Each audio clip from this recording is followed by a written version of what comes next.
Bismillahirrahmanirrahim. We begin with the name of Almighty Allah, the most merciful and the most beneficent.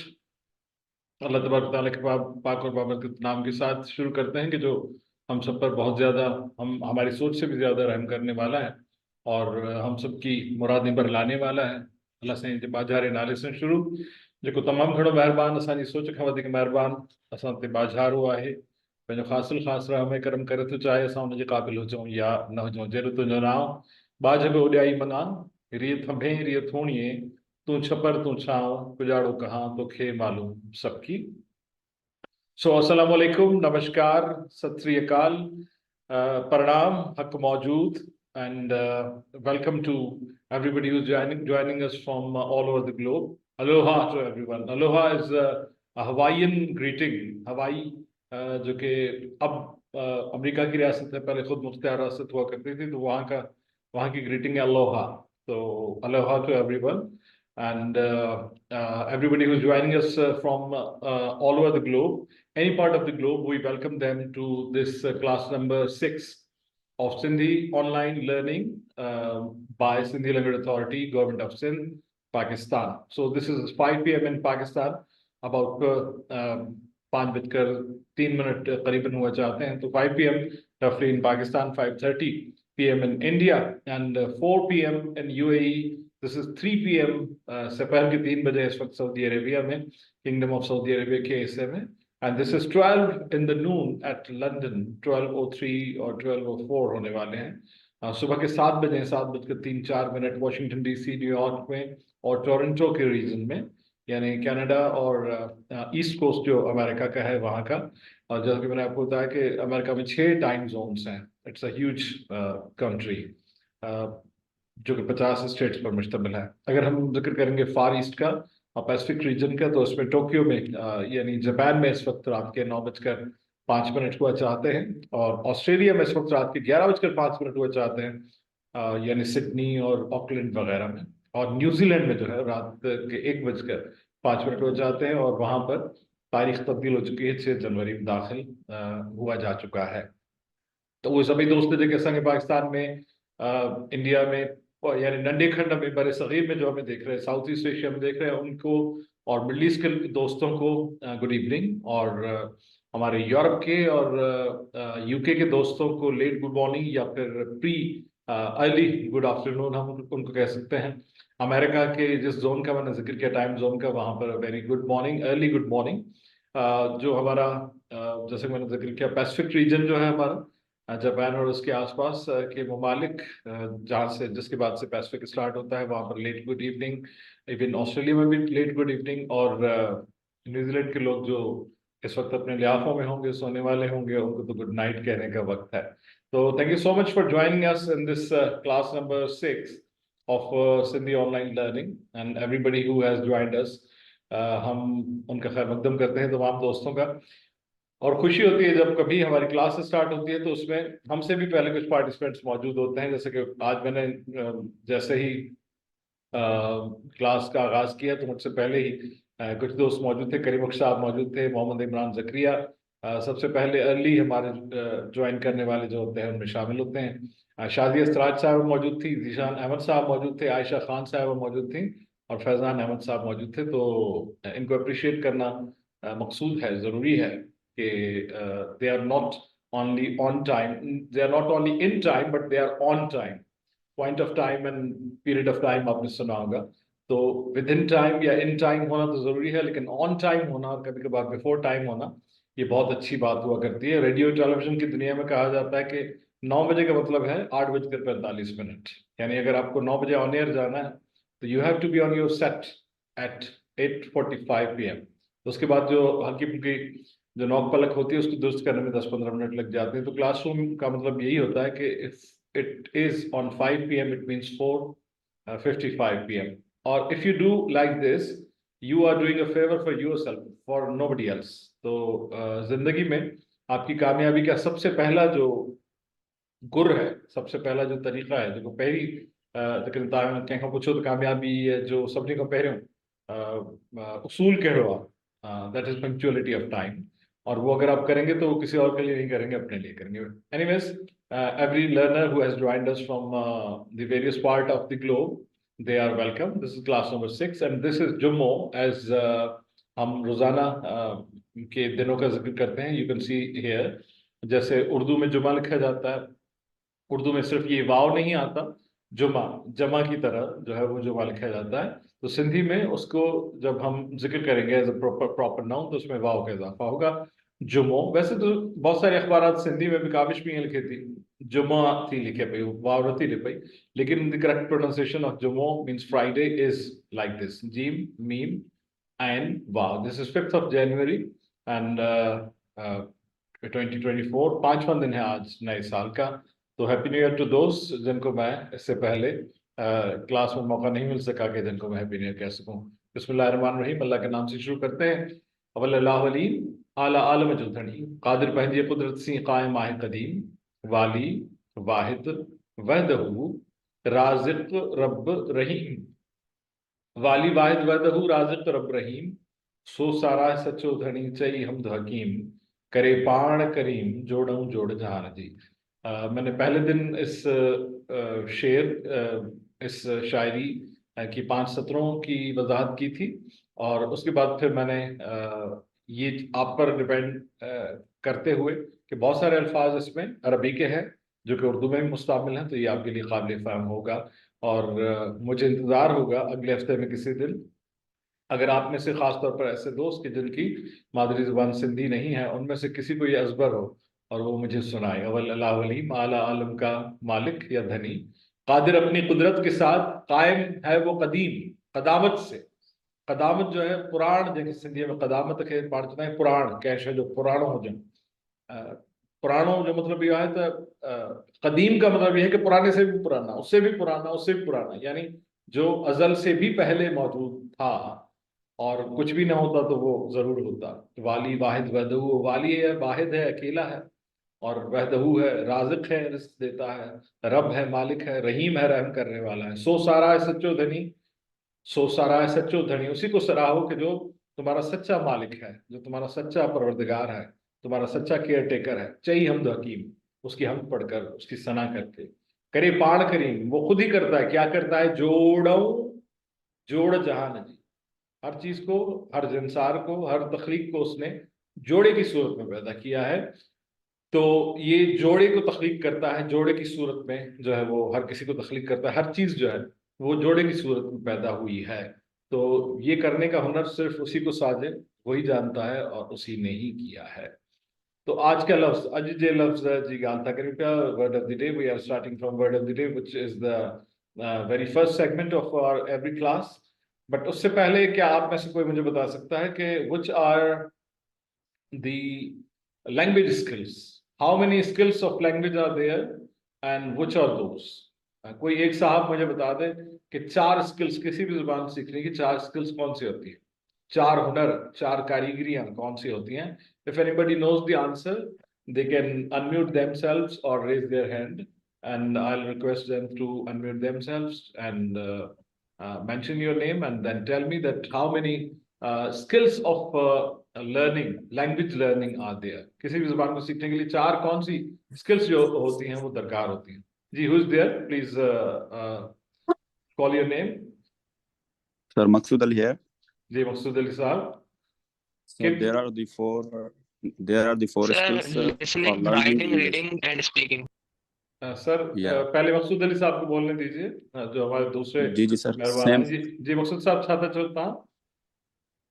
Sir, there are the 4 learning skills: reading, writing, speaking, or reading, writing, speaking, and listening. Okay. Thank you Maqsood साहब. जो दूसरे साहब थे अब वो बोल सकते हैं अपने नाम को मेंशन करते हुए. कौन साहब हमारे साथ मौजूद हैं? जी, कौन हमारे साथ मौजूद थे? मकसूद साहब जब बोल रहे थे, I was listening to somebody's voice. You can raise your voice now. बोल के लब आजाद हैं तेरे. सर वो मोहम्मद फैजान है भाई. मोहम्मद फैजान साहब, welcome. Sir listening, writing, reading and speaking. Okay, तो क्या आप मुझे बता सकते हैं फैजान भाई कि लिखने के लिए क्या जरूरी है? अगर मैं अच्छा लिखना चाहूँ किसी भी जुबान में तो क्या जरूरी है? Which is the input for writing? Sir, reading and writing. Reading and write. No, if I want to write something, अगर मैं राइटिंग का आउटपुट चाहता हूं तो मुझे इनपुट क्या चाहिए होगा राइटिंग के लिए? अच्छा लिखना चाहता हूं किसी Sir, reading. Reading. Reading. Okay, thank you very much Maqsood साहब, and thank you very much Faizan साहब फॉर योर फीडबैक. तो कोई खातून बता सकती हैं मुझे कि अगर मैं अच्छा बोलना चाहूँ, क्योंकि ये जेंडर बैलेंस होना जरूरी है, अगर मैं अच्छा बोलना चाहूँ तो मुझे क्या करना चाहिए? एनीबॉडी? अस्सलाम सर. वालेकुम सलाम. Your good name please? Siraj. Sorry? Shaji Siraj. शादी सिराज साहिबा जी, वेलकम. बताइए कि अगर सर, मैं अच्छा बोलना चाहूँ तो मुझे मेरे लिए क्या जरूरी, कौन सी स्किल में इम्प्रूव करूँ? Listening sir. लिसनिंग. अगर मैं बुरा सुनूंगा किसी जुबान में तो क्या मैं अच्छा बोल सकता हूँ? Sorry sir. अगर मैं किसी जुबान को ठीक से नहीं सुन पा रहा या कोई गलत जुबान बोल रहा जी है, जी फर्ज कर मैं फ्रेंच सीखना चाहता हूँ जी. लेकिन मेरे सामने कोई फ्रेंच गलत बोल रहा है, ग्रामेटिकली गलत बोल रहा है, जुमलों की बनावट सही नहीं है, अल्फाज की बनावट सही नहीं, तो क्या मैं अच्छी फ्रेंच बोल सकूंगा? नहीं सर, हरगिज नहीं. So listening is directly proportional to speaking and writing is directly proportional to reading. अच्छा, मतलब मयारी पढ़ूंगा तो मयारी मैं लिख सकूंगा और मयारी सुनूंगा तो मयारी बोल सकूंगा, right? Yes sir. Thank you very much for your feedback. Thank you, बहुत बहुत शुक्रिया जी Thank you. सबका. और इसी तरह से आप अटेंटिव रहिए. हमतनगोश इसको कहते हैं उर्दू में, बल्कि फारसी में कहते हैं हमतनगोश, उर्दू में भी इस्तेमाल होता है हमतनगोश. हमा यानी पूरा, हर कोई, हमा के मुख्तलिफ मायने, हर जगह, हर कोई, पूरा, पूरे का पूरा, मुकम्मल. तन यानी पूरा तन. तन का मतलब है पूरा बदन, पूरा जिस्म. गोश का मतलब है कान. गोश कान को कहा जाता है. यानी मैं अपने पूरे बदन को, अपने पूरे जिस्म को कान बनाकर आपको सुन रहा हूं. मैं हमतनगोश हूँ, हमातनगोश हूँ. यानी मैं सिर्फ कानों से नहीं सुन रहा, बल्कि मेरा सर भी कान बनकर आपको सुन रहा है, मेरी आंखें भी कान बनकर आपको सुन रही है, मेरी नाक भी कान बनकर आपको सुन रही है, मेरा मुंह भी कान बनकर आपको सुन रहा है. ये एक मुहावरतन है, ऐसे तो नहीं हो सकता. मुंह का काम, जुबान का काम बोलना है, आंख का काम देखना है, लेकिन मुहावरतन ये कहा जाता है कि मैं इतनी तवज्जो के साथ, इतना मुतवज्जो हूँ आपकी तरफ कि हमतन गोश होकर आपको सुन रहा हूँ. मेरा पूरा बदन जो है वो गोश बना हुआ है. गोश कहते हैं कान को, ठीक है. खरगोश को खरगोश इसलिए कहा जाता है, खर कहते हैं गधे को. साथ साथ जो बरसबील जिक्र फारसी की बात चल रही है तो वो भी मैं आपको बताता चलूं. खर कहते हैं गधे को. आपने सुना होगा खर दिमाग है, ये खर मगज है, यानी इसका दिमाग गधे की तरह. हालांकि गधा बेचारा बड़ा मेहनती है, लेकिन वो सिंधी में चंदा उन्होंने बेचारी साय थकाने का. सो मेहनती तो है बड़ा, लेकिन वो जहीन नहीं है. जहीन तस्वर नहीं किया जाता, मुहावरतन जहीन तस्वर नहीं किया जाता. तो जो नहीं समझ पाता तो कहते हैं कि ये खर दिमाग है या खर मगज है. तो खर कहते हैं गधे को. और खरगोश को खरगोश क्यों कहते हैं? खरगोश बेचारे का अपना नाम कोई नहीं है. खर का मतलब है वो जानवर जिसके गधे के जैसे कान हो. आप देखेंगे खर के यानी खरगोश के सेहड़ जाकर न जगह गधे होंगे. तो खरगोश लिखे के चुनान खर यानी गधा, और गोश का मतलब है कान. तो जिसके गधे जैसे कान हो वो जानवर. हालांकि सेहड़ के बेचारा मासूम आए, rabbit is an innocent animal. तो साथ साथ बरसबील जिक्र बात निकली तो मैं आपको बताता चला. जकरिया साहब, आप कुछ पूछना चाह रहे हैं, कुछ बताना चाह रहे हैं? मोहम्मद जकरिया साहब. अस्सलाम वालेकुम. वालेकुम सलाम जी. मोहम्मद इमरान जकरिया साहब कुछ. अस्सलाम वालेकुम. वालेकुम सलाम. आपकी आवाज आ रही है, फरमाइए क्या फरमाना चाह रहे हैं?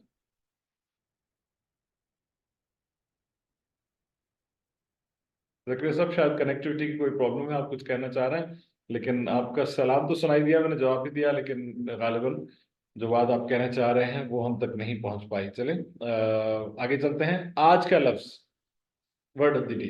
आज हम वर्ड ऑफ द डे की बात करते हैं. और उमूमी तौर पर जो अल्फाज इस्तेमाल होते हैं या उमूमी गुफ्तगू में जो इस्तेमाल होने का जिनका इम्कान ज्यादा होता है, वो अल्फाज सीखना जरूरी है. सिंधी में लड़के को यानी बॉय को छोकरो कहते हैं. आज का लफ्ज ये है. और उसकी दो अशकाल जो है, वैसे तो खैर उसकी बहुत सारी सूरतें हो सकती हैं. उसको पुकारते हैं तो कैसे कहेंगे, उसको उसके बारे में जिक्र किया जाए थर्ड पर्सन में तो कैसे कहेंगे, लेकिन फिल वक्त में उसको उसकी वाहिद और जमा के हवाले से ही बात करूंगा. स्टार्ट करेंगे हम उसके वाहिद और जमा से. क्योंकि उमूमी गुफ्तगू में ये बात होता है कि लड़के आए, लड़का आया, लड़कों ने ये बात की, क्लास में इतने लड़के थे, इतनी लड़कियां थी, या किसी शॉपिंग मॉल में जो है वो मैं एक दुकान में दाखिल हुआ तो वहां पर सेल्समैन लड़के ने मुझे कहा कि ये बात यूं है। तो लड़का लफ्ज बहुत ज्यादा हमारी गुफ्तगू में इस्तेमाल होता है, लिहाजा उसको सीखना जरूरी है और ऐसे अल्फाज को सबसे पहले सीखना जरूरी है। और वो है छोकरो। लड़के को सिंधी में कहा जाता है छोकरो, छोकरो। और मैंने आपको बताया था खासतौर पर उर्दू के कंपैरिजन के साथ कि हमारे यहाँ छे इस तरह से लिखा जाता है। उर्दू में मुरक्कब हर्फ है, चे और हे के मिलाप के साथ, चे और हे के कॉम्बिनेशन के साथ छे बनता है। सिंधी में कंप्लीट एक ये लेटर है, और जिसको हे जो हलीम वाली है उसके पेट में छे नुक्ते लगाते हैं तो छे बन जाता है, छे, छे, दिस कॉल्ड छे। जो चे और हे का कॉम्बिनेशन है उर्दू में, उसको सिंधी में ऐसे लिखा जाता है। उसके बाद उसमें वाव लगता है, छे के बाद वाव, छे वाव। उसके बाद काफ है, अच्छा छे पर जबर है जो वाव को कनेक्ट करती है, वही जबर वाव को कनेक्ट करती है, एक ही आवाज एक ही सौत में। फिर काफ है, काफ पर जेर है छोक के। उसके बाद रे और वाव आपस में एक ही सौत में कनेक्टेड है, यानी रो, रे वाव जबर रो, छे वाव जबर छो के। उसके बाद आधा पद है, काफ पर जेर है, फिर रे वाव जबर रो, यानी एक पद, आधा पद, फिर एक पद। छो पूरी आवाज है, एक पूरी आवाज जो कि पॉइंट ए से पॉइंट बी तक जाती है उसको पद कहते हैं, उसको पूरी आवाज कहते हैं। छो इज अ फुल वॉइस, कि इज हाफ वॉइस, उसको आधा पद कहते हैं। और फिर रो इज अ पूरी आवाज, पूर्व आवाज आए।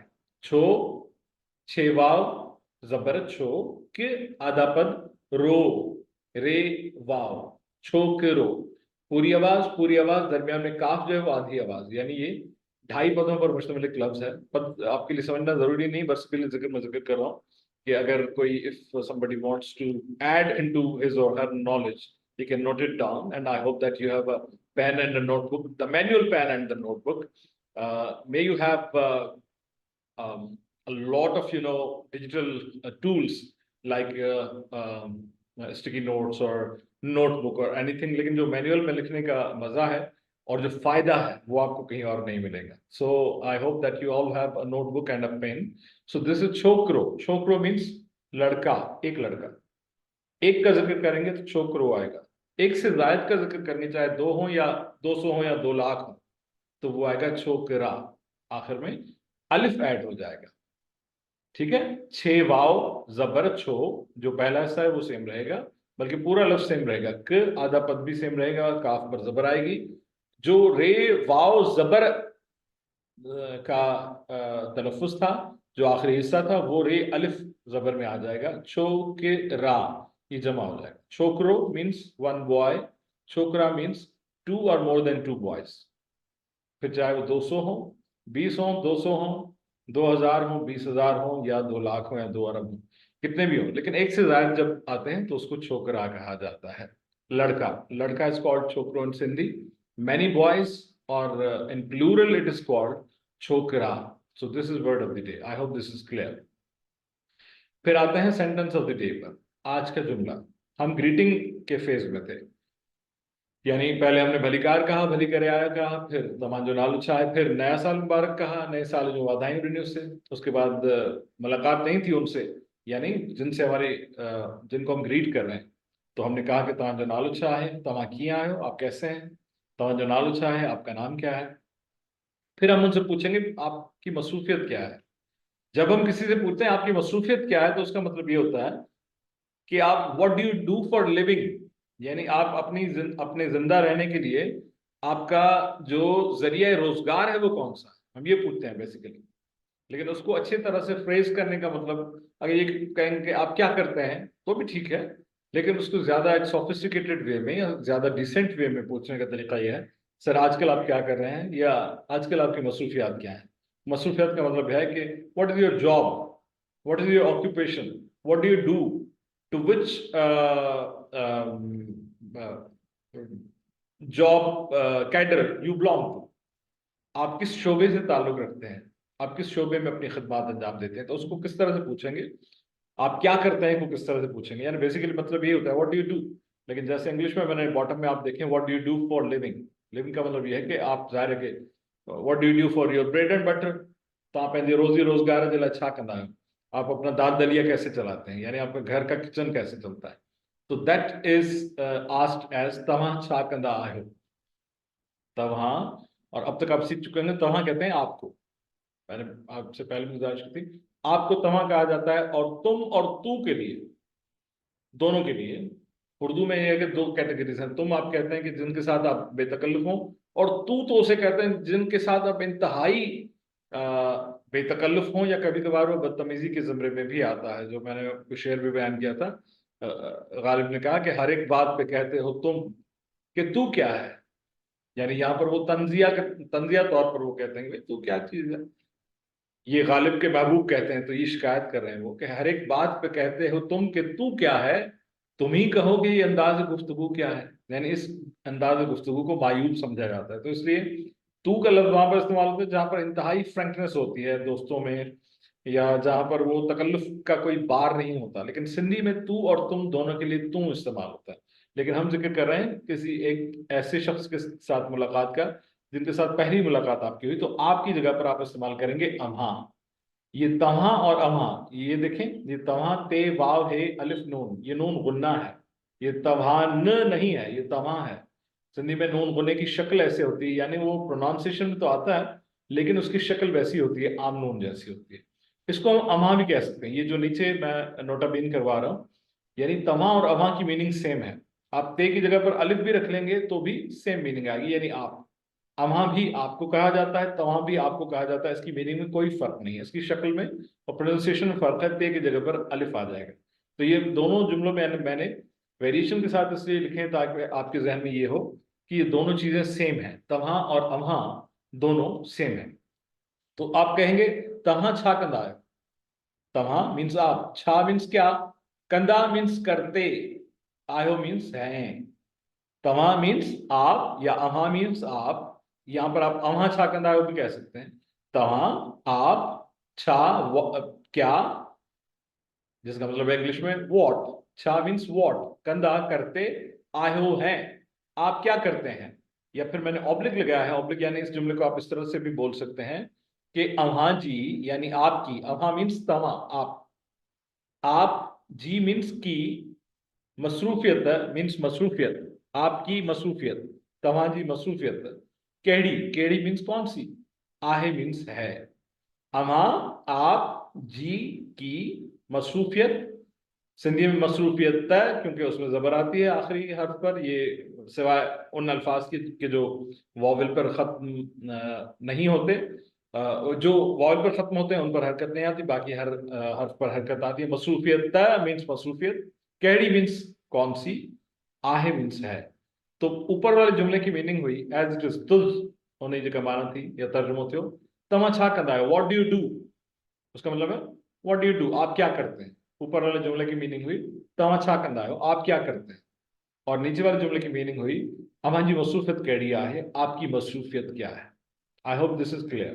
तो आप किसी के साथ भी कॉन्वर्स करते हैं तो अगर आप पूछेंगे कि आप क्या करते हैं, तो हालांकि इसकी और भी 10 तरीके हैं पूछने के, लेकिन बेसिकली ये दोनों आपको आने चाहिए। तव्हां छा कंदा आहियो ये भी इतना मायूब नहीं है, क्योंकि बोलते लहजे हैं, लफ्ज नहीं बोलते, ये याद रखिएगा। बोलते लहजे हैं, लफ्ज नहीं बोला करते। तो आपका लहजा अगर पोलाइट है, जी तव्हां छा कंदा आहियो, तो I hope that this is not awkward to the ears, गोश्त पर ये गिरा नहीं गुजरेगा। तव्हां छा कंदा आहियो, या अगर आप उसको और ज्यादा डिसेंट बनाना चाहते हैं, या और ज्यादा इसको आप लिटरेरी लैंग्वेज में कहना चाह रहे हैं, या डिसेंट लैंग्वेज में कहना चाह रहे हैं, सोबर लैंग्वेज में कहना चाह रहे हैं, सोब्राइटी के साथ कहना चाह रहे हैं, तो you can converse it as अव्हांजी मसरूफियत कहिड़ी आहे, या अव्हांजी मसरूफियत छा आहे, आपकी मसरूफियत क्या है, या अव्हांजी मसरूफियत कहिड़ी आहे। कहिड़ी आहे मीन्स कौन सी है, छा है मीन्स क्या है, राइट। तो मुझे उम्मीद है कि आपको ये बात समझ में आ गई। अच्छा, हमने सिंधी अल्फाबेट की पूरी टेबल तो पढ़ी, और नेक्स्ट वीक से हम आगाज करेंगे। उसमें मुख्तलिफ आवाजें जब आती हैं तो उस पूरी टेबल की शक्ल क्या होती है। जेके पाण सफ़ा पहिरें ॾींहं ते ज़िक्र कयोसीं सिंधी पट्टी, यानी मुख्तलिफ एराबुनि सां पट्टी। ज़बर सां पट्टी अलग, ज़ेर सां पट्टी अलग, पेश सां अलग, मद सां अलग, मुख़्तलिफ़ सूरतुनि में उहा अल्फ़ाबेट कीअं थी अचे पई। तो हम नेक्स्ट वीक वो पढ़ेंगे जिसको सिंधी पट्टी कहा जाता है, जिसमें कमोबेश 25 टेबल्स होती हैं। वो हम अलग अलग जब पढ़ेंगे तो अल्फ़ाबेट रिवाइज भी होगी और अल्फ़ाबेट की साउंड्स भी क्लियर होगी। कल मैंने आपसे गुजारिश की थी कि 2 चीज़ें समझना ज़रूरी है किसी भी लैंग्वेज को, लैंग्वेज स्किल्स के अलावा। इसकी एक तो अल्फ़ाबेट्स की, अल्फाज की शक्ल कैसी है, लिखे कैसे जाते हैं, और दूसरा उसका साउंड कैसा है, वो सौती हवाले से कैसा है। एक तो उसका इमला है, एक सूरत खतिया है, तो लिखजे क्या, तो लिखने वाली सूरत कड़ी है। दूसरा उसकी, उसके बोलने और सुनने वाली सूरत कौन सी है। वही language skills, the all are directly proportional to the language skills. यानी जब हम इमला उसके सीखेंगे, जब ऐसा सूरत खती होना जी तो लिखजे क्या, तो इहो ॾिसंदासीं तो we are improving our reading and writing. ये 2 स्किल्स को हम मीट कर रहे हैं यहाँ पर।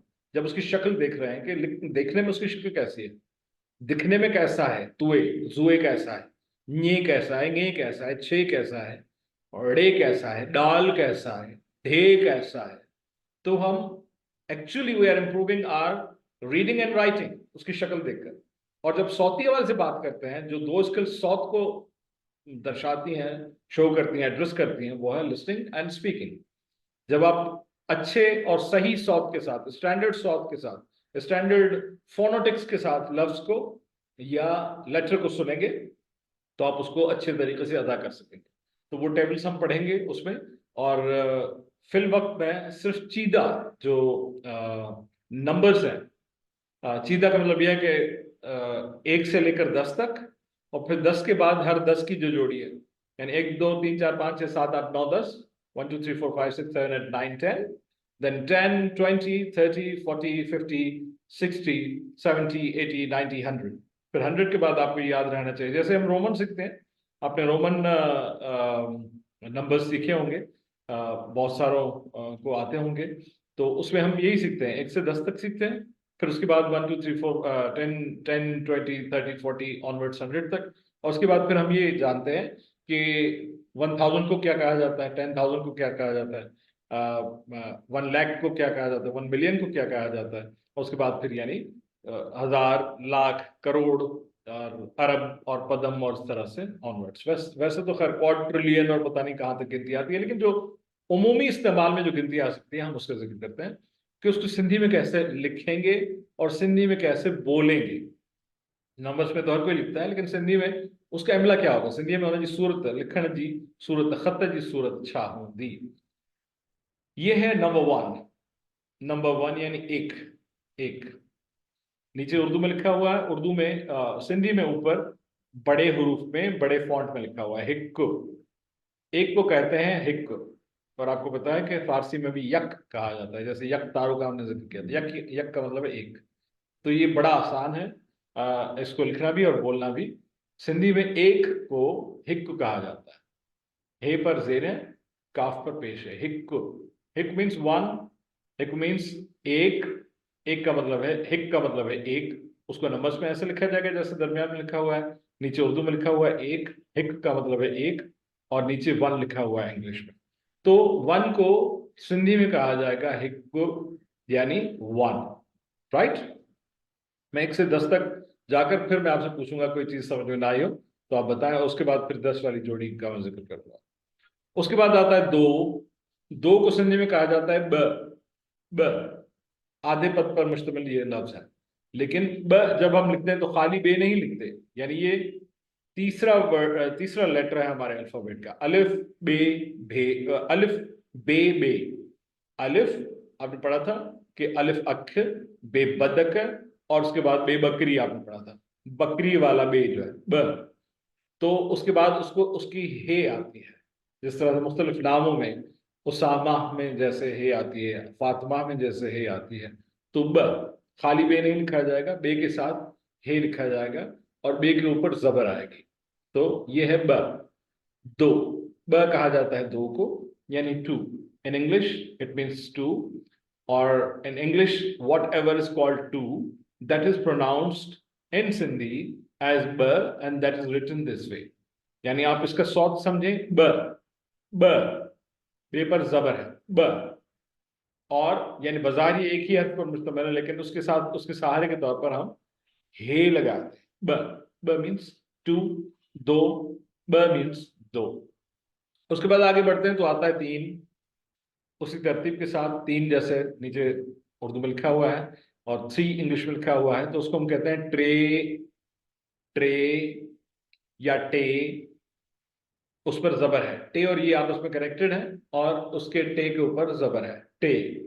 ट्रे का मतलब है तीन, ट्रे का मतलब है तीन, यानी तरतीब के लिहाज से तीसरा जो हिस्सा आता है, तीसरा जो नंबर आता है वो है ट्रे।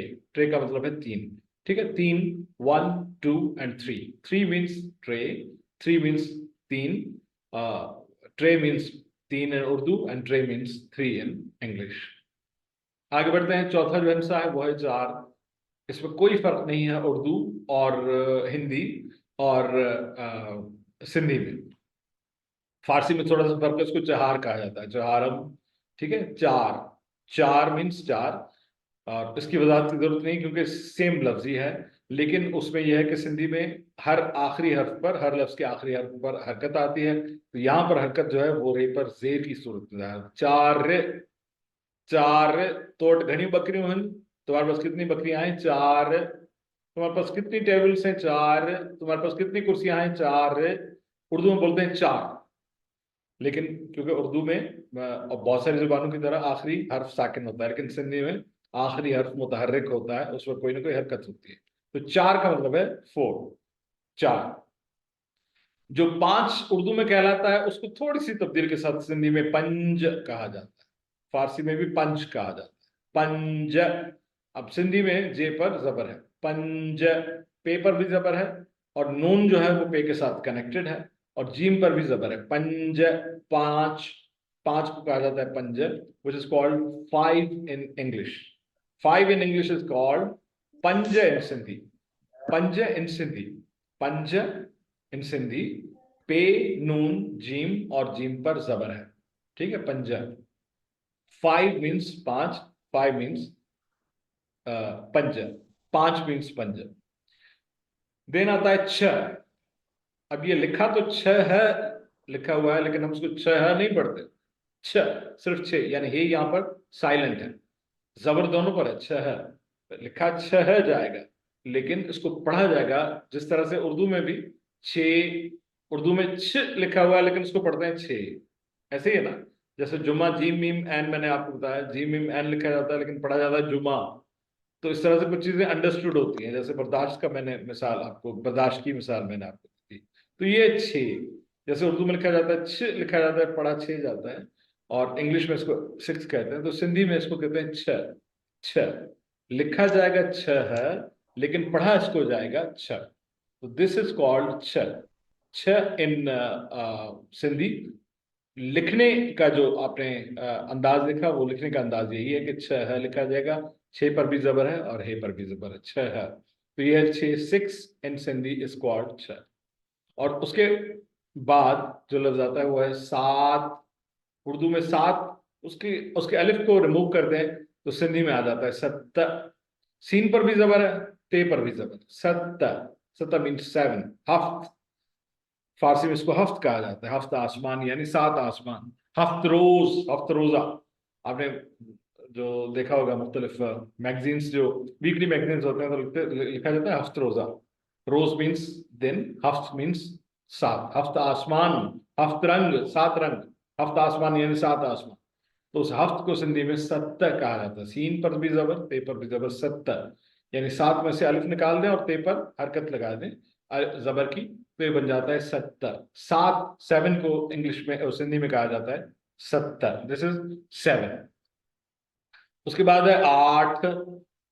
8, 8 के शुरू वाले अलिफ के ऊपर जो मद है उसको अलिफ बना दें तो 8 बन जाएगा, लेकिन सिंधी में उस पर हरकत आएगी, 8 बन जाएगा। आप उर्दू में उसको 8 कहेंगे, लेकिन सिंधी में 8, 8, 8 मीन्स 8, 8, 8। जो 8 आप उर्दू में कहते हैं, सिंधी में कहते हैं 8 है। 2 हरूफ पर मुश्तमिल है, अलिफ और ठे। अलिफ पर भी जबर है और ठे पर भी जबर है, 8 है। This is 8, 8 in English, 8 in Urdu and अठ is in Sindhi, right? Sindhi में ऊंट जब हम लिखेंगे, जानवरों का जब हम जिक्र करेंगे, तो वो भी ऐसे लिखा जाएगा, सिर्फ अलिफ की जगह पर पेश आ जाएगा, ठे पर भी पेश आ जाएगा, उठ, तो वो कैमल बन जाएगा, वो बन जाएगा। मैं आपको कंफ्यूज नहीं करना चाहता, लेकिन सिर्फ जहन में हो, जैसे कल मैंने भाव का जिक्र किया, भाव भाई को भी कहते हैं, लेकिन भाव हम रवैये को, सलूक को भी कहते हैं, तो वो वही लफ्ज है, सिर्फ एराबें चेंज होंगी। दोनों पर जबर की जगह पर अठ है, अलिफ पर जबर, ठे पर जबर, अठ है, तो ये 8 है, लेकिन दोनों पर पेश अगर आ जाएगा उठ, तो ये कैमल बन जाएगा, यानी ऊंट बन जाएगा। तो सिंधी में ऊंट भी ठे के साथ लिखा जाता है, उठ, लेकिन फिल वक्त हम 8 का जिक्र करें, अठ है, अठ है मीन्स 8, 8 इन उर्दू और अठ इन सिंधी। उसके बाद है 9, 9 उर्दू में कहते हैं 9, सिंधी में कहते हैं 9। सौत में फर्क है, शक्ल में फर्क नहीं है, नून पर भी जबर है, वाव पर भी जबर है, 9। उर्दू और सिंधी में सौत का फर्क है। हिंदी में भी हमारे रवि जी मौजूद हैं छत्तीसगढ़ से, तो वो भी 9 कहते हैं, 9, 9, 9 इज कॉल्ड 9 इन उर्दू, इन हिंदी, लेकिन सिंधी में उसको नव कहा जाता है, नव। टाइम केतिरो थियो आहे, 9 थिया है, 9 बजे को कहा जाएगा 9 थिया है, नव, नव मीन्स 9, 9, नव मीन्स 9, 5 + 4 इज नव, नव। उसके बाद है 10, 10 को सिंधी में कहा जाता है डह, डह, डाल डेडर वाली वाले डाल को, डाल डेडर हमने पढ़ा था अल्फाबेट्स में, तो डाल डेडर, ड, डाल पर भी जबर, हे पर भी जबर, डह, डह इज कॉल्ड 10। 10 को सिंधी में कहा जाएगा डह, डाल पर भी जबर, हे पर भी जबर, डह। अगर 1 से 10 तक 1 2 3 4 5 6 7 8 9 10, 1 2 3 4 5 6 7 8 9 10, 1 2 3 4 5 6 7 8 9 10, 1 हिक 2, मैं ये रिवाइज करता चलूं, आपकी स्लाइड्स पर आपको रिवाइज करता चलूं, और फिर कोई सवाल हो तो आप कर सकते हैं। 1 हिक, 2 2, 3 3, 4 4, 5 5, 6 6, 7 7, 8 8, 9 9, 10। ठीक है, 10 पर हम नहीं कर रहे बस, लेकिन आई वांट टू आस्क के अगर कोई चीज समझ में ना आई हो तो you can ask, and then we can move forward. Anybody with any question may raise his or her hand, otherwise we can move to the next slide। और जैसे कि मैंने कहा कि फिर 10 की जोड़ी में आप की खिदमत में पेश करूंगा समझने के हवाले से। Anybody who can all clear? Okay, thank you Rabia Sahiba। Anybody with the question? Okay, agar you don't have any question, you can raise your hand at any stage, and for any questions wherever you are not clear। तो हम 10 की जोड़ी का अब जिक्र करेंगे, क्योंकि 11 से अगर एक एक हम करेंगे तो ये एक आपके लिए काफी बोझ पड़ जाएगा, भारी पड़ जाएगा। वैसे आप पूछ सकते हैं अगर किसी हर्फ के बारे में आप जानना चाहें, लेकिन फिलहाल जब हम नंबर्स का जिक्र करते हैं तो चीदा नंबर्स यानी 1 से 10 तक हमने सीख लिया। उसके बाद फिर हम 10 की जोड़ी का जिक्र करते हैं, यानी 10 के बाद जो फिर 10 में 10 ऐड होते हैं तो होता है 20, 20। तो 20 को इंग्लिश में कहा जाता है, 20 को उर्दू में कहा जाता है 20, सिंधी में कहा जाता है वी है, सिंधी में कहा जाता है वी है, वाटू वी है, थी वी है, वाव ये है, यानी इसका अमला है वाव ये है, वाव पर जेर है और उसी जेर के साथ ये को कनेक्ट कर रही है, ये एक आवाज है, ये एक पद है, ये एक आवाज है, वी एक आवाज है, दूसरा आधा पद है, हे पर जबर है। अगेन देखें, ये वॉवल नहीं है तो उस पर हरकत जरूर आएगी, जेर या जबर या पेश, इन तीनों में से कोई ना कोई हरकत, कोई ना कोई एराब जरूर आएगी। हरकत का मतलब है एराब, या जेर होगी या जबर होगी या पेश होगा। तो दिस इज वी है, वी है मीन्स 20, वी है मीन्स 20। वाव और ये जेर के साथ आपस में कनेक्टेड है, एक ही आवाज है, हे पर जबर है, राइट। वी है मीन्स 20, नंबर की सूरत में लिखा है, उर्दू में लिखा है, इंग्लिश में लिखा है, to make it more clear, and I think it should be clear when we are talking about a number with its digital shape, then it's imla, it's surat khati, it's way of writing in Urdu as well as in English. So this is we hai, which is called 20 in Urdu, 20 in English, and that is written in digital form like this, in digits like this. फिर आता है 30, 30 को उर्दू में कहा जाता है tree है। उसी 20 को जैसे आपने ये लिखा था, वाव हटाकर टे लगा दिया। आपको पता है कि टे की शक्ल उर्दू में तुर्रे वाली होती है, लेकिन सिंधी में इस तरह से 3 नुक्तों से होती है। दिस इज टे which represents T, that is tree है, टी है, ठीक है। इसको टी है भी कहा जाता है और टे के साथ हल्का सा रे का इफेक्ट देकर भी बोला जाता है, जो कि कॉमनली बोला जाता है ट्री है। हालांकि इसमें रे नहीं लगी हुई, लेकिन कहीं कहीं पर जैसे चांद को चंद्र कहा जाता है, डाल के साथ रे नहीं लगी हुई, लेकिन हल्का सा इफेक्ट उसमें रे का आता है। जैसे चीनी को खंड कहा जाता है, तो खंड में हल्का सा रे का इफेक्ट आता है, गो कि वहां पर लिखा नहीं होता, लेकिन वो बोलने में साउथ में जो है वो सिंधी का एक हुस्न है कि उसमें कुछ कुछ चीजों में टे और डाल के साथ रे ऐड हो जाता है। तो दिस इज ट्री है, टे ये है, टे और ये आपस में कनेक्टेड हैं। अब आहिस्ता आहिस्ता से आपको पद यानी आवाज भी समझ में आ जाएगी। टी एक पूरी आवाज है, ठीक है। ये वॉवल के साथ कनेक्टेड है, ये जो है वॉवल है, इसलिए इस पर कोई एराब नहीं है।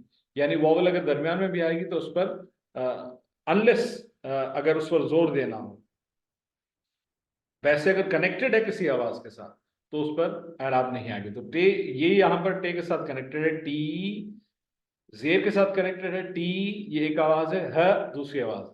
टी पूरा पद है आधा पद है, हे पर जबर आएगी। टी है, T means tree means 30, 30 means 30, 30 को इंग्लिश में 30 कहा जाता है और सिंधी में ट्री कहा जाता है। Moving forward 40, 40। अब 40 को फारसी में कहते हैं चहल, चहल। आपको पता है चहल कदमी करने के लिए क्यों बोला जाता है?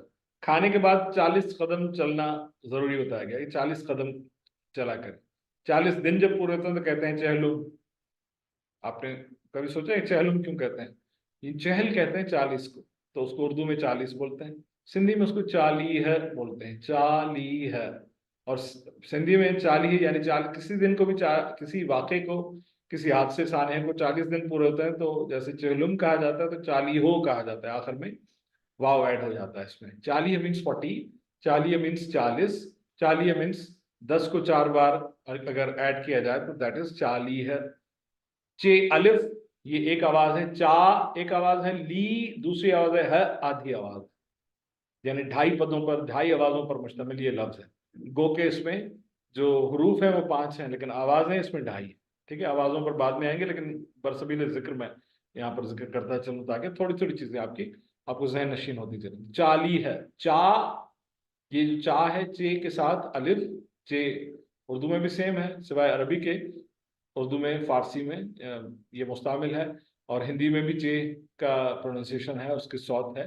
चा चे अलिफ के साथ जो है वो एक आवाज बना रही है, चे पर जबर है, उसी जबर के साथ खींच रही है अलिफ को।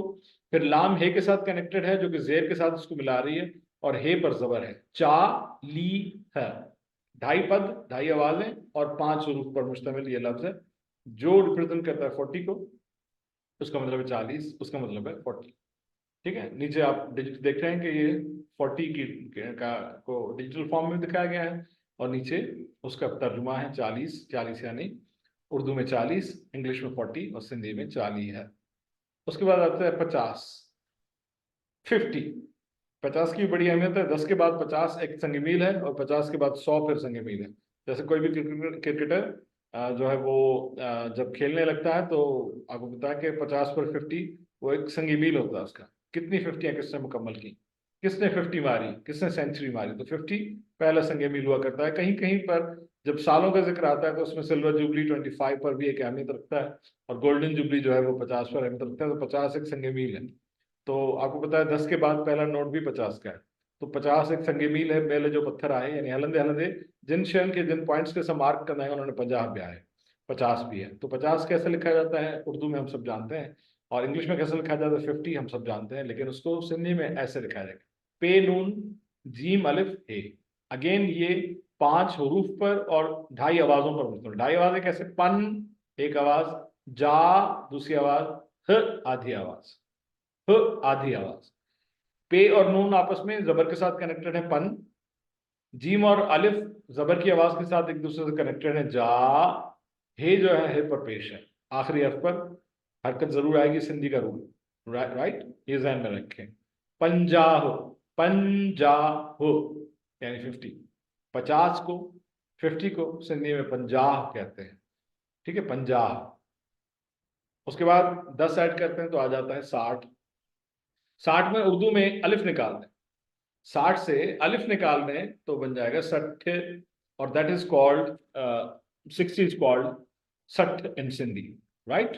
यानी आप 60 में से अलिफ निकाल दें तो ये बन जाएगा 60, 60 बन जाएगा 60, और सीन पर जबर है, ठे पर जेर है, 60, 60, 60 कहा जाता है 60 को।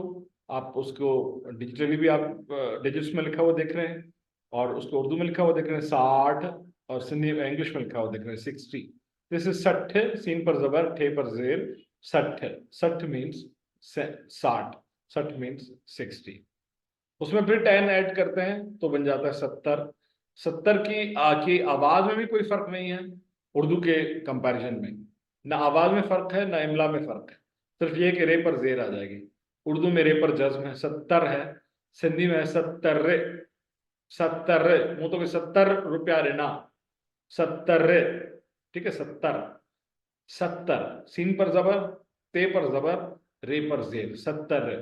तो इसको ज्यादा जाहिर है कि वजाहत की इसलिए जरूरत नहीं कि इमला और आवाज दोनों के लिहाज से ये उर्दू और सिंधी में सेम है, सिर्फ रे पर जेर का इजाफा होगा जो कि रूल है, और वो रूल चलता हुआ आ रहा है और मुस्तकिल है, इस्तकलाल है उसमें, वो तब्दील कौन सा देता, आखिरी अखरत हरकत जरूर होती है, जेर होंदा से जबर होंदा से पेश होंदा से, अनलेस until and unless वो के वावल ते पूर्ण होता थे, वावल ते पूर्ण थे तो उनके जेर जबर पेश की जरूरत ना है, उनके जेर जबर पेश को नहीं। 70, सीन पर जबर, ते पर जबर, रे पर जेर, 70। 70 is called 70 in Sindhi and 70 in Urdu, right? This is 70। उसके बाद है 80, 80 और 80 उर्दू में, 80 सिंधी में। कोई भी सौत में फर्क नहीं है, आवाज में सुनने में कोई फर्क नहीं है।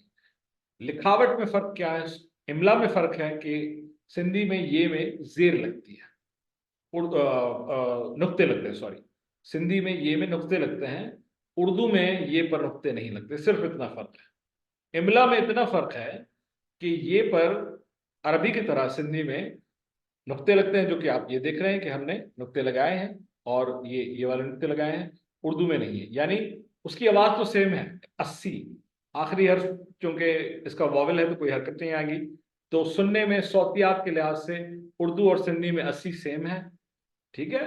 लेकिन लिखने में, लिखावट में फर्क इतना है कि उर्दू के 80 में नुक्ते लगा देंगे तो सिंधी का 80 बन जाएगा।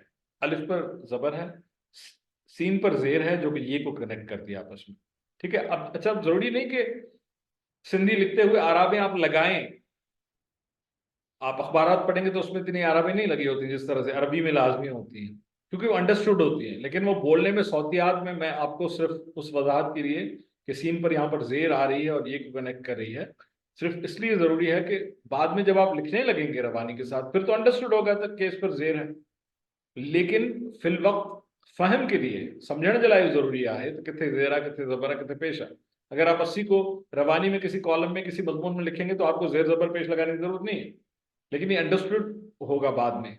ये आपको समझाने के लिए है कि अलिफ पर यहाँ पर जबर आ रही है, सीन पर ये के साथ कनेक्ट करने के लिए जेर आ रही है। तो 80, 80 को कहा जाता है, जो कि सेम है उर्दू में, लेकिन सिर्फ इन नुक्तों का फर्क है।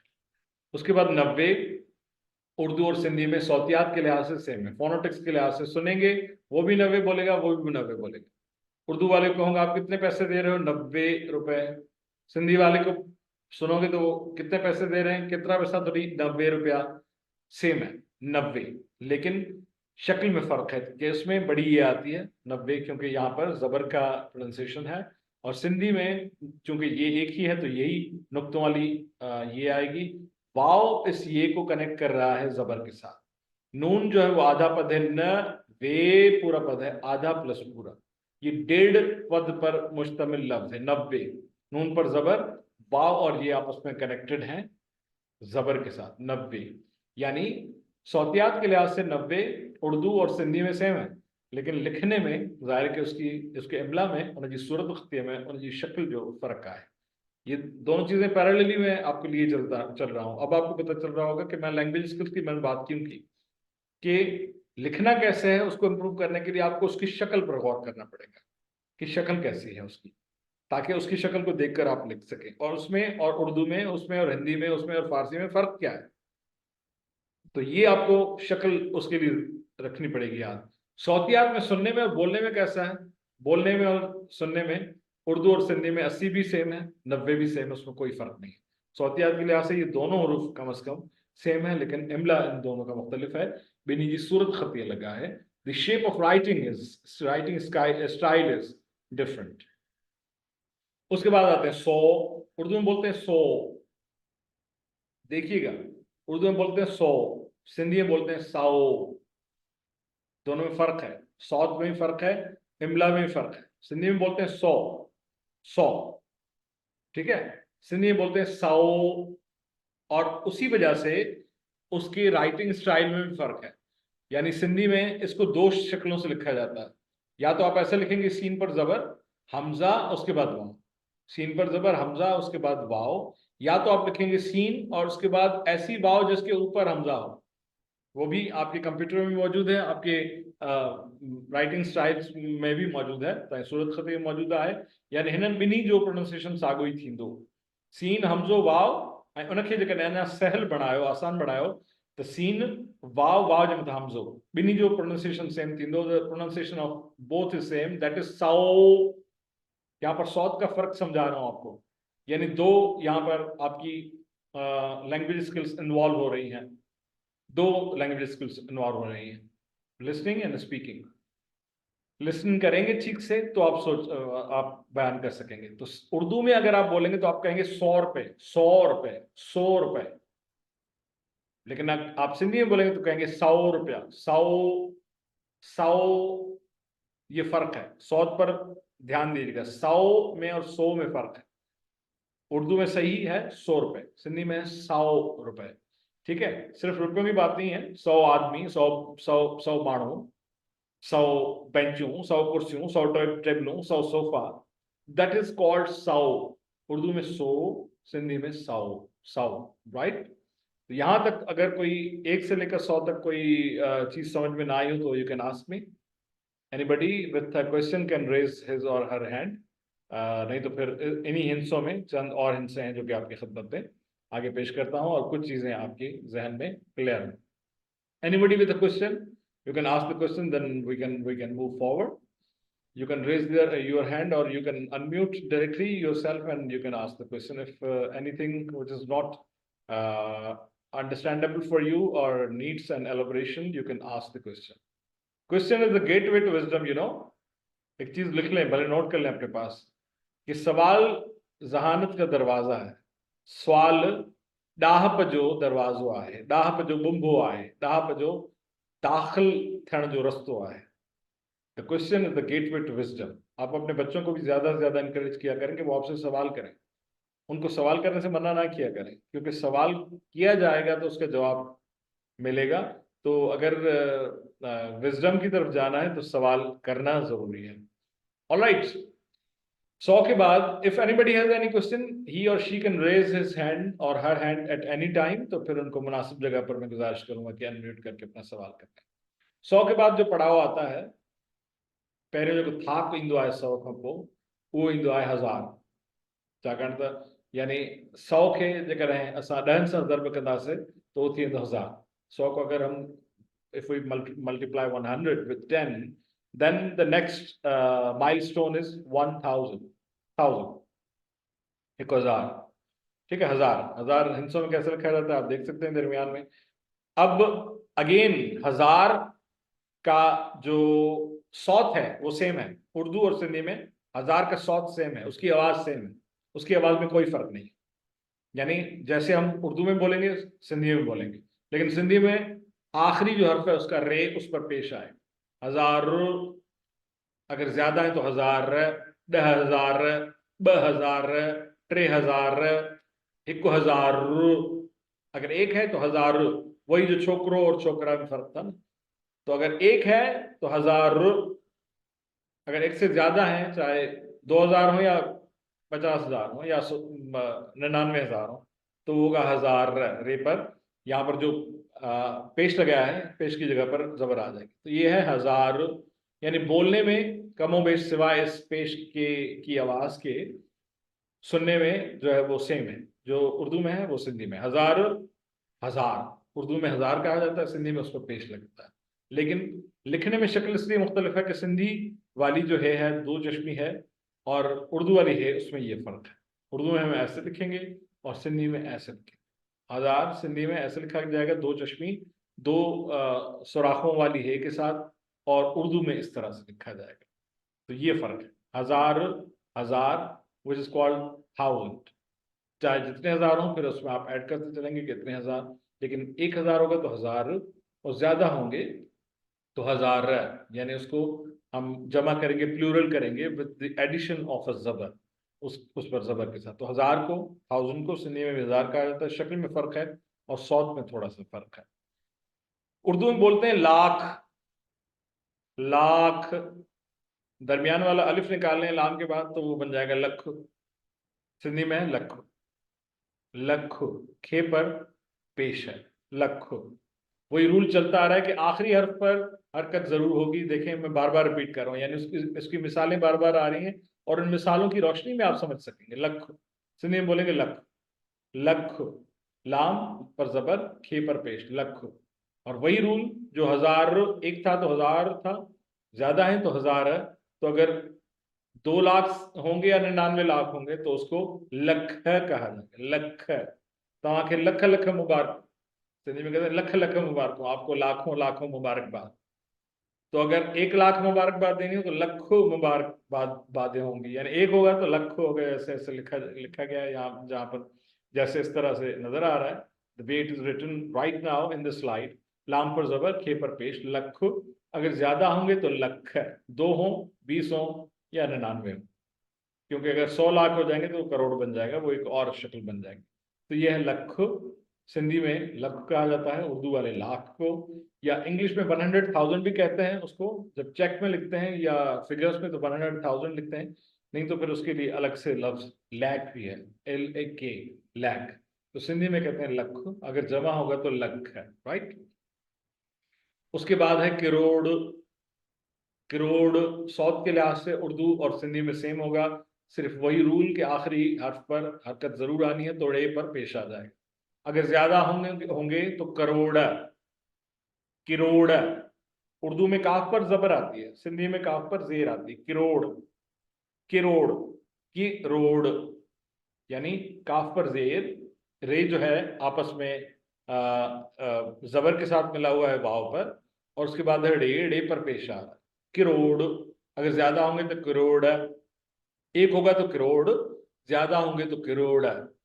और इसमें मुबारकबाद में भी हम कहते हैं, जैसे आपको करोड़ों मुबारकबाद, तो वो कहते हैं सिंधी में कहते हैं करोड़े मुबारकबाद। करोड़ों को करोड़े बोला जाता है। तो एक होगा तो करोड़, काफ पर जेर, क आधा पद, रो पूरा पद, ड़ आधा पद, किरोड़, यानी 1 करोड़, किरोड़। बोलने में कमोबेश एक ही है, लेकिन हरकतों का, आवाजों का फर्क है, थोड़ा सा एराबों का फर्क है। काफ पर जेर है और डे पर पेश है। ज्यादा होंगे तो किरोड़ है, किरोड़ ऐसे लिखा जाएगा, काफ, रे और वाव जो है आपस में जबर के साथ मिले हुए, और डे पर जो है वो पेश है। तो किरोड़, यानी जिसको इंग्लिश में CROR, 1 करोड़ बोला जाता है। तो यह है करोड़। या फिर 10 मिलियन बोला जाता है इंग्लिश में, हिंसों में जब हम लिखते हैं तो 10 मिलियन बोला जाता है। उर्दू में और सिंधी में मिलियन का कोई लफ्ज नहीं है, हम उसको 10 लाख ही कहेंगे, इसलिए मैंने उसको जिक्र नहीं किया कि 10 लाख ही कहेंगे तो 10 लख चंदास में साउंड के, यानी मिलियन जो को हिकिड़ो असां वटि पर्टिकुलर लफ्ज़ कोन्हे, इहो अंग्रेज़ी में आहे। मिलियन जे लाइ अंग्रेज़ी 10 लखनि जे बराबरि। त असां वटि जेको 1000 खां पोइ संगे मील अचे थो सो लख अचे थो, लख खां पोइ संगे मील अचे थो करोड़ अचे थो। जेको तव्हांजे साम्हूं 1 करोड़, करोड़, करोड़, और सिंधी में किरोड़, ज्यादा होंगे तो करोड़ है। और उसके बाद फिर वैसे तो खैर एक लामहदूद है इंतहा, जैसे कि मैंने कहा कि क्वाड्रिलियन और पता नहीं क्या क्या पदम, और 10 पदम और 100 पदम, पता नहीं कितने कितने। लेकिन हम आखिरी हिस्से के तौर पर अरब को काउंट कर रहे हैं। अरब, जिसको इंग्लिश में कहा जाता है बिलियन, बिलियन। अरबपति को बिलियनियर कहा जाता है। तो बिलियन, बिलियन को उर्दू में अरब बोला जाता है, सिंधी में भी अरब बोला जाता है, लेकिन बे पर पेश है। साउथ में कोई फर्क नहीं है सिवाय इसके कि बे पर पेश है। अरब, अरब अलिफ से लिखा जाता है, रे और बे, अरब। बे पर पेश है अरब, यानी वो बोलने में भी सेम है, सुनने में भी सेम है, लिखने में भी सेम है, लेकिन उसके इमला में सिर्फ छोटा सा फर्क है कि बे पर पेश है, अरब। ठीक है, तो ये है यानी लास्ट हिस्सा जो हमने पढ़ा। और उसके बाद फिर एक बार मैं रिवाइज करता चलूं कि जो हिस्से मैंने आपकी खिदमत में पेश किया उनको फिर एक बार रिवाइज करता चलूं। तो यह है हिक, एक, ब, दो, ट्रे, तीन, चार, चार, पंज, पांच, छ, छे, सत, सात, अठ, आठ, नव, नौ, दह, दस, 20, 20, 30, 30, 40, 40, 50, 50, 60, 60, 70, 70, 70, 70, 80, 80, 90, 90, 100, 100, 100। सिंधी में 100, सिंधी में उर्दू में 100, 100। हजार, हजार, लख, लाख, करोड़, करोड़, अरब, अरब। Right? Any questions? You can raise your hands if there is any question. We were talking about the Arabe. ठीक है, अरबों का हम जिक्र कर रहे थे। तो सिंधी में अरबें बड़ी मुख्तसर है। सिंधी में हरकतों जो कहन कोई ॾाढी मुख्तसर आहिनि। सिंधी में शब्द काने का, सिंधी में पंहिंजो जज्म काने का, वो हरूफ जो अरबी में या उर्दू में या फारसी में जो साकिन होते हैं तो उसके ऊपर जज्म लगाई जाती है। सिंधी में जज्म नहीं है। सिंधी में अंडरस्टूड होता है कि कौन सा लफ्ज साकिन है, उसको जज्म लगाने की जरूरत नहीं पड़ती, वो साइन देने की जरूरत नहीं पड़ती। वो साकिन जो होता है वो साकिन ही रहता है, उसके ऊपर कोई हरकत नहीं होती। इसका मतलब ये कि साकिन है, या तो वो साकिन है या तो वो कनेक्टेड है उससे पहले वाले हर्फ के साथ। जिस तरह से वी है, ट्री हम कह रहे थे, तो वी में वाव कनेक्टेड है ये के साथ, तो ये पर जाहिर है कि कोई आराब नहीं आएगी। तो बेसिक जो आराबें हैं सिंधी की, बेसिक जो जेके हरकतूं आहिनि सिंधी ॿोलीअ जूं, बेसिक साउंड साइंस, हरकत जो है वो साउंड की साइन है कि उसको बोला कैसे जाएगा। जेर ज़बर पेश इसलिए आता है कि how do we pronounce it, ताकि लिखे स्क्रिप्ट को पढ़ने में आसानी हो कि इसको हम जबर से पढ़ेंगे, जेर से पढ़ेंगे या पेश से पढ़ेंगे। ये जो है वो इसलिए होती है। तो इसको इंग्लिश में साउंड साइंस कहा जाता है। वो साइंस के जो ये जाहिर करें, ये दर्शाएं, ये जाहिर करें, ये दिखा रहे, तो हाउ टू प्रोनाउंस इट, इसको पढ़ा कैसे जाएगा। और आपकी और कोई सिग्निफिकेंस नहीं है, सिर्फ ये है कि उसको पढ़ने का अंदाज क्या होगा, ये नोटाबीन करने के। तो सिंधी में मेन जो एराबे हैं जो हरकतूं आहिनि वही आहिनि। वो कहिड़ियूं आहिनि? ज़बर, जेर, पेश। ज़बर वो आपने देखा, वो ये तीनों सेम ही है, जो फारसी में भी है, अरबी में भी है, उर्दू में भी है, तो उसकी वजाहत की जरूरत नहीं। ज़बर है, जेर है, पेश है। याद रहे कि सिंधी में मुशद्दद अल्फाज भी अंडरस्टूड हुआ करते हैं कि कौन से अल्फाज मुशद्दद हैं, कौन से अल्फाज मुशद्दद हैं। ठीक है, तो वो अंडरस्टूड होता है, लेकिन उस पर शब्द जरूरी नहीं होती। कहीं कभी कभार हम दे देते हैं, लेकिन वो अरबी की तकलीफ में देते हैं। सिंधी में शब्द की जरूरत नहीं। सिंधी में बहुत सारे जो मुशद्दद अल्फाज हैं सिंधी में, वो गैर मुशद्दद हो जाते हैं, जो अरबी वाले मुशद्दद अल्फाज हैं, जेके शद वाला लफ़्ज़ आहिनि। जीअं मूं तव्हांखे पहिरें मिसाल ॾिनो, मुहबत खे महबत चयो वेंदो आहे, सिंधीअ में उहो मुशद्दद न आहे।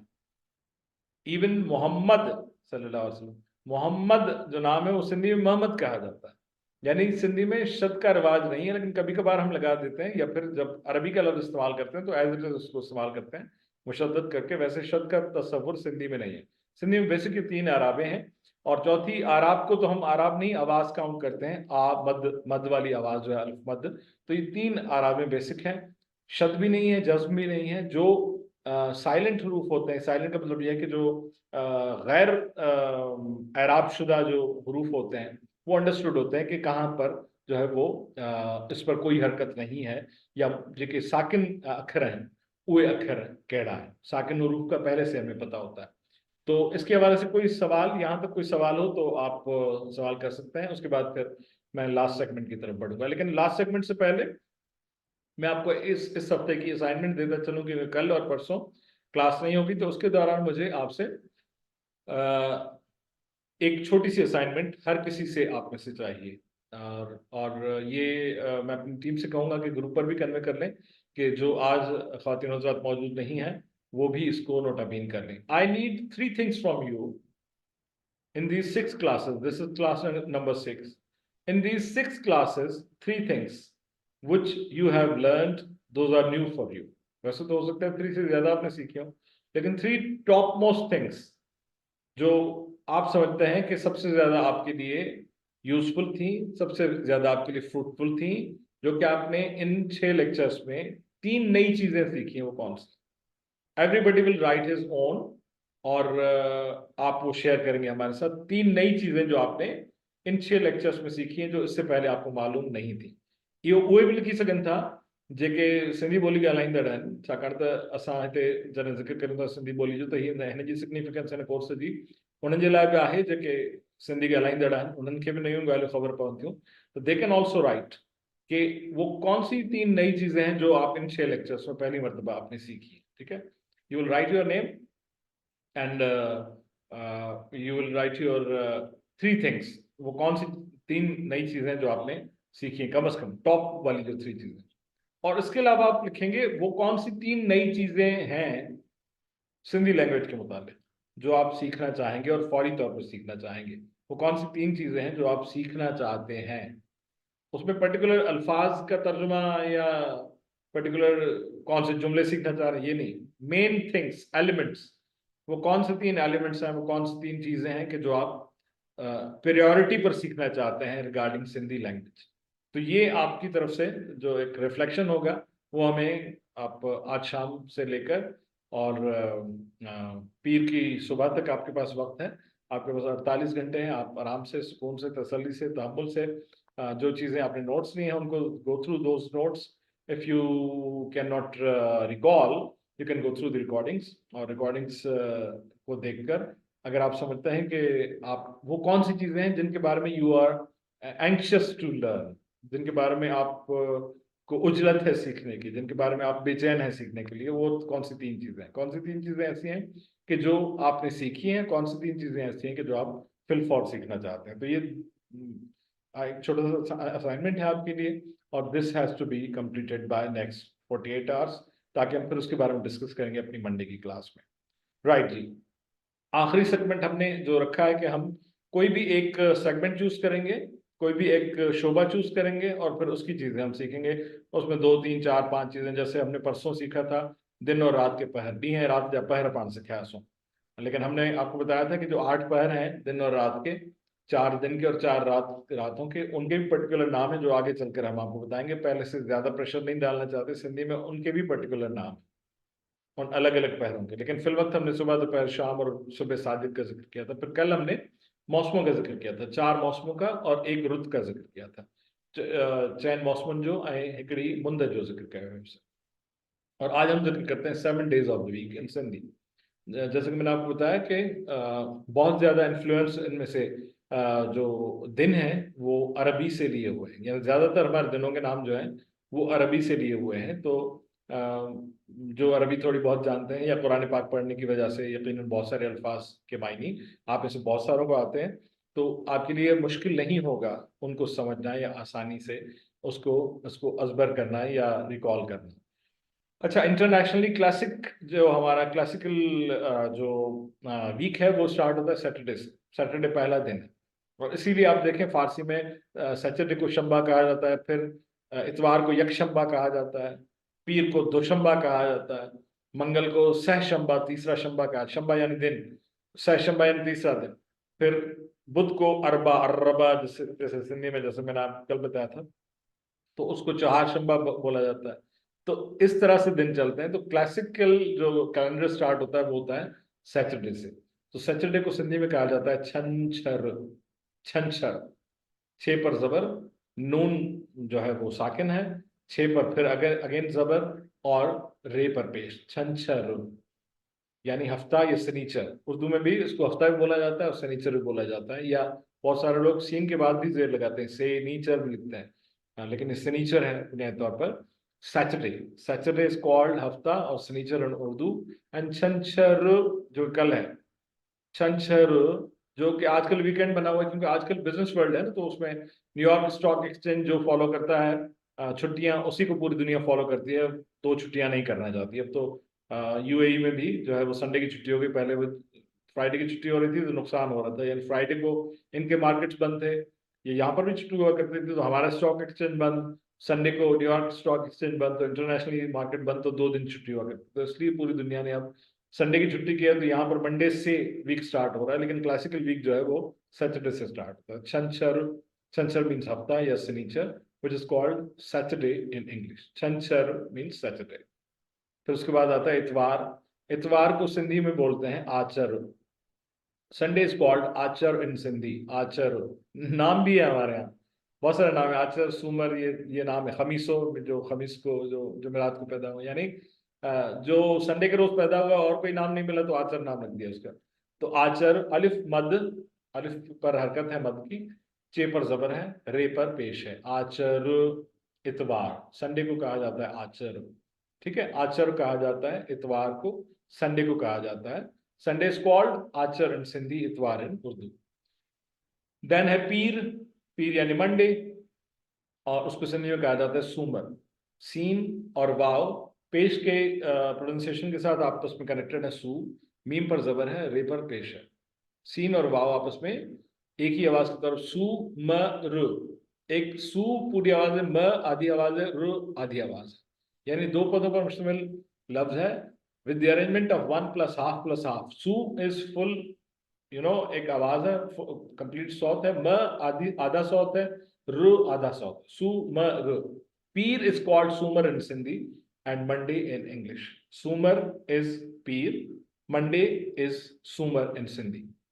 Then है मंगल, मंगल इज ट्यूसडे, और सिंधी में उसको अंगारो बोला जाता है। हो सकता है ये कदरे आपके लिए मुश्किल प्रोनाउंसिएशन हो। अंगारो, अलिफ पर जबर, ये सिंह जो हमने पढ़ा था, सिंह मीन्स हॉर्न, सिंह, ये सिंह, वो अलिफ के साथ कनेक्टेड है, जबर के प्रोनाउंसिएशन के साथ, ना, उसके बाद रे और वाव आपस में कनेक्टेड है जबर के साथ। अंगारो, अंगारो, दिस कॉल्ड अंगारो। अंगारा जिस तरह से बोला जाता है ना उर्दू में, अंगारा तो खैर शोले को कहते हैं, लेकिन अंगारो, अंगारो मीन्स मंगल, विच इज ट्यूसडे। देन है अरबा, जो अरबा से निकला है, रबा यानी 4, राबिया यानी जो चौथे नंबर पर बहन पैदा होती थी अरबों में, उसका नाम राबिया रखा जाता था। राबिया यानी चौथे नंबर वाली। जो बड़ा भाई होता था उसका नाम अकबर, बड़े का छोटे का नाम असगर रखा जाता था। ये अजीब वो ट्रेंड है, बहरहाल इस पर भी कभी बात करेंगे अगर मौका मिला। तो ये है अर्रबा यानी चौथा, चौहाशंबा, चौथा दिन। तो ये बुध यानी वेडनेसडे, जिसको अरबा कहा जाता है, अलिफ पर जबर, रे साकिन, बे पर जबर, और एम जो है वो साकिन, अरबा। फिर है खमीस, खे पर जबर, मीम और ये आपस में जेर के साथ कनेक्टेड, और सीन पर जबर, खे पर जबर, मीम और ये आपस में जेर के साथ कनेक्टेड, सीन पर जबर। खमीस मीन्स जुमेरात, थर्सडे। थर्सडे इज कॉल्ड खमीस in Sindhi. Thank you very much, जो नेम्स की इंफॉर्मेशन को आपने अप्रिशिएट किया जलील साहब। ये कभी हम बात करेंगे कि बड़ा भाई अली अकबर क्यों और छोटा अली असगर क्यों। खदीजतुल कुबरा, खदीजतुल सुगरा, दोनों का नाम खदीजा है, लेकिन खदीजा कौन सी वाली, कुबरा जो बड़ी वाली है, खदीजतुल सुगरा यानी जो छोटी वाली खदीजा है। नाम दोनों का खदीजा है। अली अकबर, अली असगर, नाम दोनों का अली है। बड़े का कौन सा अली, बड़ा वाला अली, कौन सा अली, छोटा वाला अली, असगर जो है वो छोटा वाला। तो खमीस जुमेरात को कहा जाता है, थर्सडे को। और देन द लास्ट डे उस क्लासिकल कैलेंडर के लिहाज से वो है जुमो यानी जुमा। उर्दू में लिखा जाता है उसको जुमा, सिंधी में जुमओ, जीन पर पेश, मीम साइलेंट, एन और वाव आपस में कनेक्टेड हैं इस जबर के साथ। जुमो, जुमा यानी फ्राइडे, जो आज है। और आज हमारी 6ठी क्लास है, और पिछले जुमे को हमने आगाज किया था अपनी इस क्लास का, तो आज अमली तौर पर 1 हफ्ता मुकम्मल हो रहा है इस क्लास को। तो these are the days of the week, जो मैं रिवाइज करता चलूँ। छंछर यानी शनिचर, उसके बाद आचर इतवार संडे, सूमर पीर मंडे, अंगारो मंगल ट्यूसडे, अरबा बुध वेडनेसडे अरबा चौथा दिन, खमीस 5वां दिन जुमेरात यानी थर्सडे, और उसके बाद जुमो जुमा यानी फ्राइडे। तो थैंक यू सो मच। मैं रिवाइज करता चलूँ, एक बार फिर रिपीट करता चलूँ कि you have to write 3 things which you have learned for the very first time. जरूरी नहीं कि वो सिंधी लैंग्वेज के बारे में, सिंधी लैंग्वेज के बारे में तो बहुत अच्छी बात है, लेकिन उसके अलावा भी जो वर्सेबिलिटी जिक्र बातें चलती हैं साइड में, तो वो जो आपने पहली मरतबा सीखी हो, तो 3 नई चीजें जो आपने सीखी और 3 नई चीजें जो आप फिल फॉर सीखना चाहते हैं इस लैंग्वेज के बारे में। तो ये आज की क्लास अख्ताम पजीर हुई। 2 दिन कल और परसों छुट्टी होगी। Then we will meet on इंशाल्लाह अजीज 8th of January, which will be Monday, और मंडे के रोज हम 5 बजे मिलेंगे, जिसका लिंक आपके साथ शेयर किया जाएगा। तो आई होप के in this learning journey you all are along.